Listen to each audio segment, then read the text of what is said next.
কুমিল্লার মুরাদনগর উপজেলার শ্রীকাইল গ্যাস ক্ষেত্রে ৫ নম্বর কূপ উদ্বোধন করেছেন বিদ্যুৎ ও জ্বালানি প্রতিমন্ত্রী অনিন্দ্য ইসলাম অমিত। সকালে উপজেলার শ্রীকাইল মকলিসপুর এলাকায় এই কূপের উদ্বোধন করা হয়। এই কূপ থেকে পরীক্ষামূলক গ্যাস উত্তোলনের মধ্য দিয়ে জাতীয় গ্রিডে প্রতিদিন ৮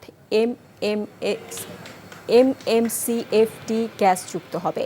এর ফলে মুরাদনগরের শ্রীকাইল গ্যাস ক্ষেত্রের ৫টি কূপ থেকে এখন প্রতিদিন মোট ১৭ মিলিয়ন ঘনফুট গ্যাস জাতীয় গ্রিডে সরবরাহ করা হচ্ছে। জ্বালানি প্রতিমন্ত্রী বলেন, আমদানি নির্ভর জ্বালানি নীতির কারণে বিগত সরকার দেশের জ্বালানি খাতকে ঝুঁকির মধ্যে ফেলে গেছে। ফলে বৈশ্বিক সংকট দেখা দিলে দেশের জ্বালানি খাত চাপে পড়ে।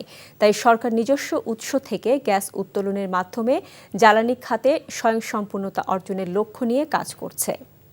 ফলের নির্যাস ও দুধের সমন্বয়ে পোলার টর্নেডো গ্রিন অ্যাপল আইসক্রিম।